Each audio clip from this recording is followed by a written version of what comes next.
Bismillahirrahmanirrahim. I am Muhammad Yasir Hayat Malik, lecturer in mathematics, University of Education, Lahore, Johorabad campus. I am teaching you subject mathematical statistics, course code math 3120. This course is designed for the students of BS Mathematics 6th semester and MSc Mathematics 2nd semester students. 31 lectures have been studied so far, and now we start lecture number 32. In last lecture, we have discussed properties of gamma distribution and introduction of beta distribution, which is the fourth kind of continuous probability distribution. Now we should study properties of beta distribution. आज हमने start करना है properties of beta distribution. तो उसको देखते हैं. Properties of beta distribution. सबसे पहले मीन है. The mean of the beta distribution is m over m plus n.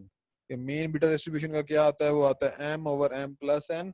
तो इसको फाइंड करते हैं. मीन का फार्मूला होता है mu equals to expected value of x equals to integral from 0 to 1 x times f of x dx.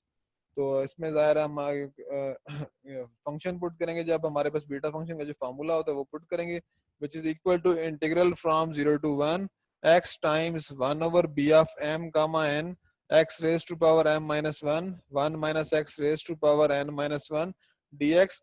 क्योंकि beta distribution function का formula है हमारे पास 1 over b of m comma n x raised to power m minus 1 minus x raised to power n minus 1. तो 1 over b of m comma n ये constant था, इसको हमने बाहर लिख लिया. बाकी बचा इंटीग्रल 0 to 1. अब हमारे पास x raise to power m minus 1 plus 1, क्योंकि यहाँ था m माइनस 1 और यहाँ था 1, तो इसको कंबाइन कर लिया.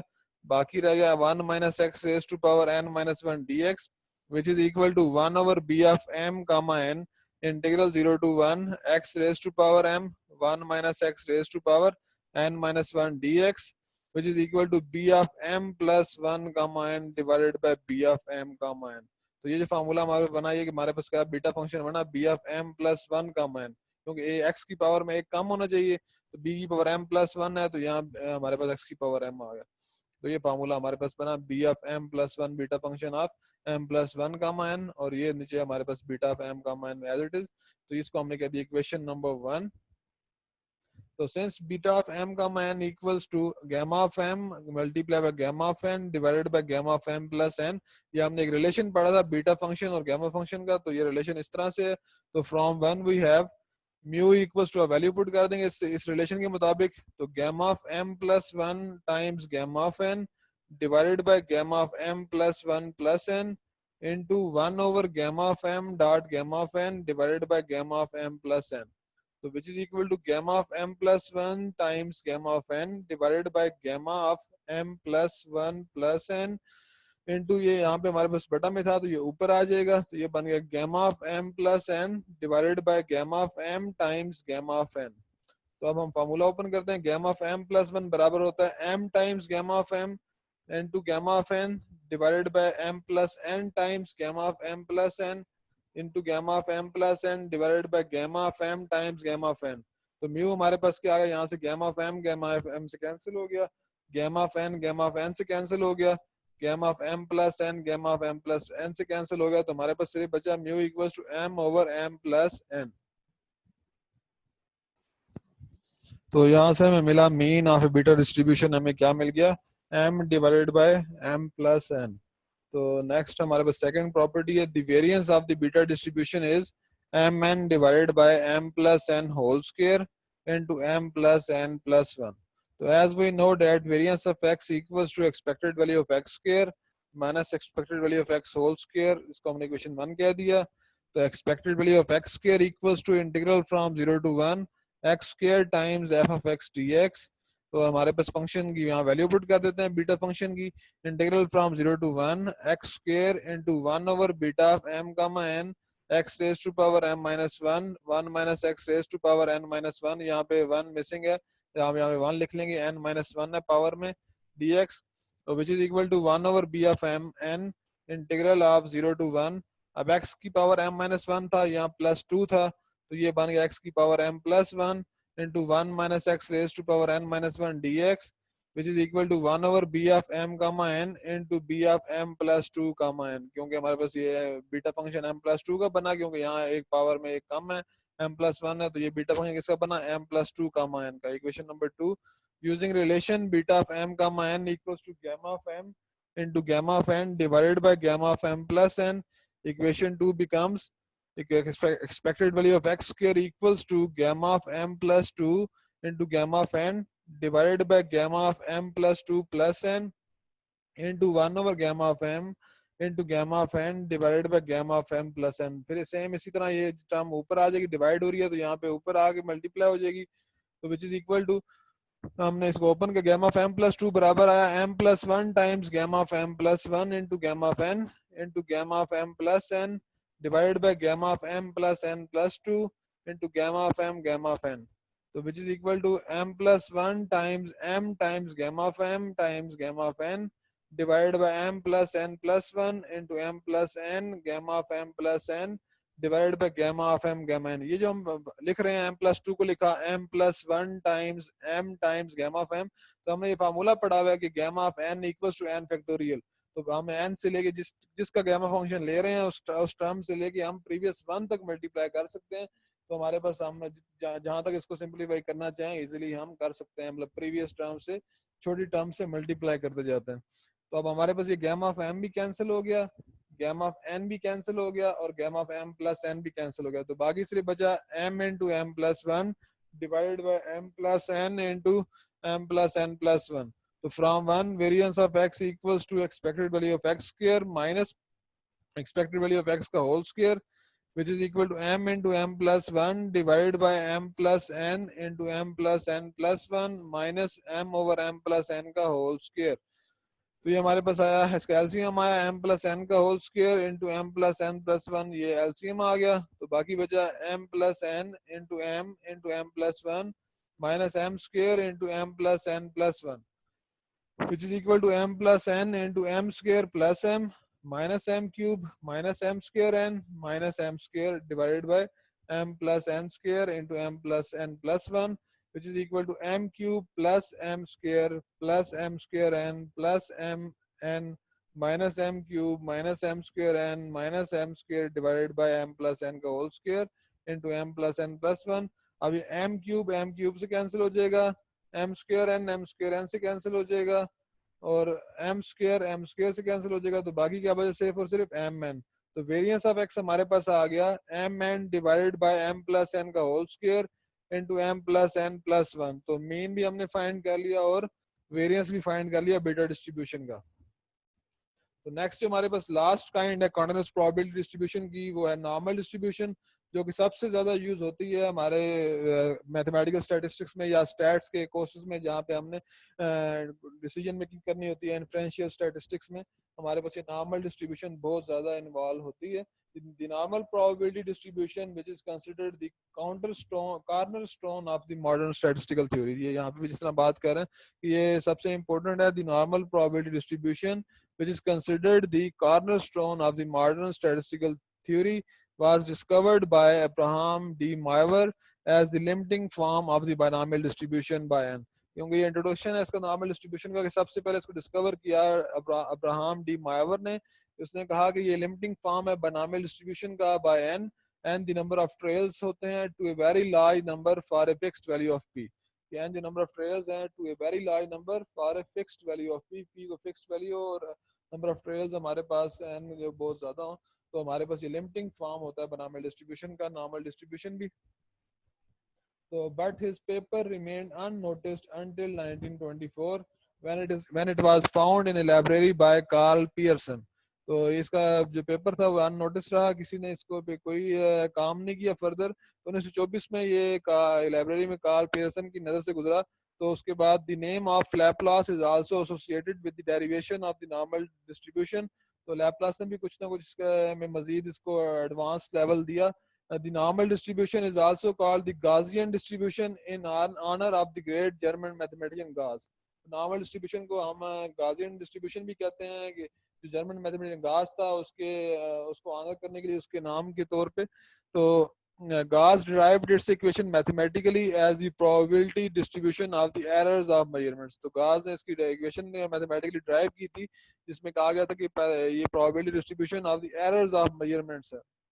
It was Carl Pearson who in 1893 called it the normal distribution and is best known by this name today. तो ये पियर्सन ने इसका नाम नॉर्मल डिस्ट्रीब्यूशन रखा था और फिर ये इसी नाम से ही आज तक जाने जाती है, सबसे ज़्यादा यही नाम इसका मशहूर है.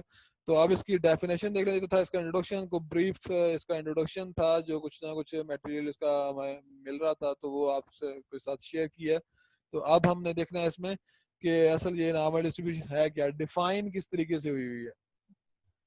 The normal distribution is defined by the probability distribution function as f of x equals to 1 over sigma 2 pi square root e raised to power minus times x minus mu whole square divided by 2 sigma square for minus infinity is less than x less than infinity and sigma positive. तो ये normal distribution का formula है, define इस तरीके से हुआ है कि 1 over sigma into 2 pi square root e raised to power minus into x minus mu का square divided by 2 sigma square where x lies between minus infinity and infinity and sigma is always positive. Sigma means standard deviation, where mu is the mean and sigma is the standard deviation and pi equals to हमें पता है value होती है 3.1416 and e equals to 2.7183 are constant. ये pi और e यहाँ पे constant है.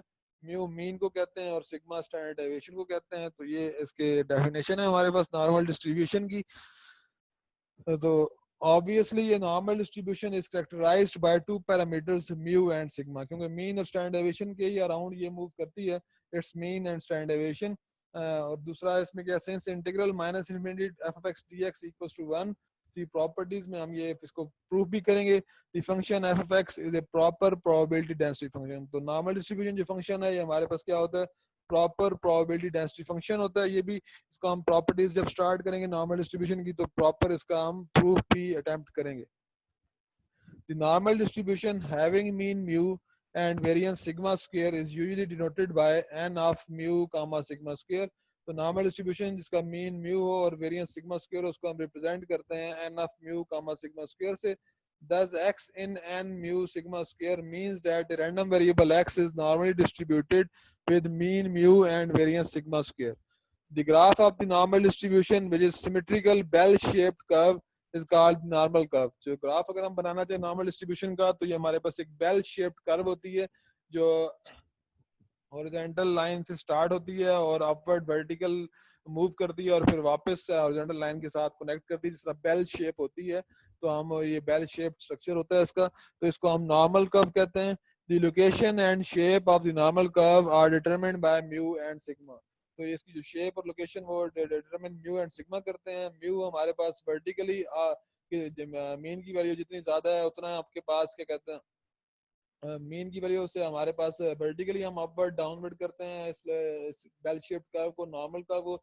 और सिग्मा हमारे पास हॉरिजॉन्टली मूव करता है. अगर म्यू में से सिग्मा माइनस करें तो लेफ्ट साइड पे मूव होगा, म्यू में से सिग्मा ऐड करें तो राइट साइड पे वो कर्व मूव होगी. तो ये हमारे पास नॉर्मल कर्व है जो डिपेंड करती है म्यू और सिग्मा पे.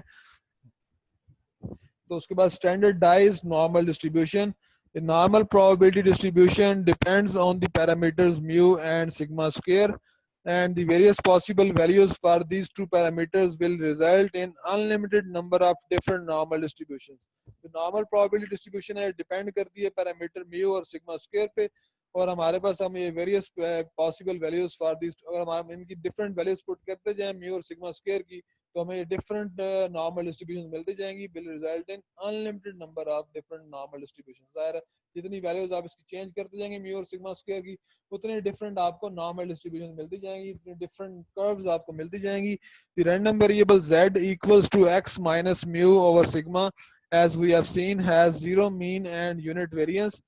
जब हम ये रिप्रेजेंटेशन करते हैं z equals to x minus mu over sigma तो इसका जीरो मीन होता है और वेरिएंस यूनिट होती है, मतलब 1 वेरिएंस होती है और मीन 0 होता है. Every normally distributed random variable x with mean equals to mu and variance equals to sigma square is therefore transformed into a new normal random variable z with zero mean and unit variance by using the expression क्या है वही हमारे पास z equals to x minus mu और sigma के. जब हम z की जगह पे ये वैल्यू पुट कर दें x माइनस म्यू और सिग्मा, तो हमारे पास जो नया हमारे पास आएगा वो उसको हम बोलेंगे, जो एक्सप्रेशन बनेगा वो हमारे पास आएगा स्टैंडर्डाइज्ड नॉर्मल डिस्ट्रीब्यूशन या standard normal distribution. So, but the probability distribution function of z denoted by phi of z, phi is pronounced phi, becomes phi of z equals to 1 over 2 pi square root e raised to power minus z square by 2, where for z lies between minus infinity से infinity। तो हमारे पास फिर ये जो नया function आएगा जिसको standard normal distribution कहते हैं, phi of z बनेगा phi of z equals to 1 over 2 pi square root e raised to power minus z square divided by 2, where z lies between minus infinity and infinity। The normal probability distribution of Z, which has zero mean and unit variance, is called the standardized normal distribution or unit normal distribution and is denoted by n of 0 1। क्योंकि हमारे पास जब इसमें variance सिर्फ 1 है और mean 0 है, तो इसलिए इसको हम यूनिट नॉर्मल डिस्ट्रीब्यूशन भी कहते हैं या स्टैंडर्ड नॉर्मल डिस्ट्रीब्यूशन बोलते हैं, या इसका प्रॉपर लफ्ज स्टैंडर्डाइज्ड नॉर्मल डिस्ट्रीब्यूशन है। The distribution function of the standard normal distribution, usually denoted by phi of z, phi is capital Phi, is phi of z equals to probability of z less than z, which is equal to 1 over 2 pi square root integral from minus infinity to z e raised to power minus t square by 2 dt। तो हमारे पास ये आ जाएगा minus infinity से लेकर z तक, हमारे पास ये है probability distribution function of normal distribution। It has been tabulated for positive values of z। Table 9.1 contains these values. The values of phi of z for negative values of z are obtained from the identity phi of minus z equals to 1 minus phi of z। क्योंकि हमारे पास ये जो tabulate हम करते हैं positive values of z के लिए ये फाइंड करते हैं हम, और अगर नेगेटिव वैल्यूज की प्रोबेबिलिटी फाइंड करनी हो तो फिर उसका फार्मूला हम इस तरह से रिप्रेजेंट करेंगे, phi of minus z equals to 1 minus phi of z। Means find हम पॉजिटिव की करेंगे, उसको 1 में से माइनस करते जाएंगे तो हमारे पास नेगेटिव वैल्यूज की भी प्रोबेबिलिटीज आती जाएंगी। It should be noted that f of x equals to phi of x minus mu over sigma, and for any a and b, positive or negative, probability of a less than z less than b equals to phi of b minus phi of a। means upper limit की probability function find कर लेंगे और lower limit की probability function find कर लेंगे, subtract कर लेंगे, हमारे पास probability over the whole region आ जाएगा। तो ये हमारे पास फार्मूला है।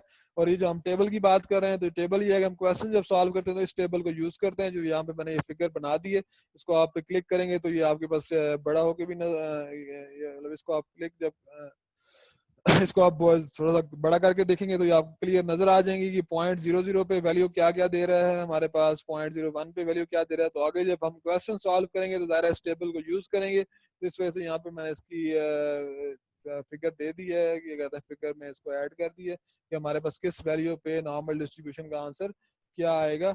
तो ये हमें पता होना चाहिए। तो इस टेबल को भी हम अभी इसको समझने की जरूरत तो नहीं है, जब हम क्वेश्चन सॉल्व करेंगे तब इस टेबल की जरूरत पड़ेगी, तो तब इसको हम देख भी लेंगे। आज के लिए इतना ही। Thank you students, take care, अल्लाह हाफिज।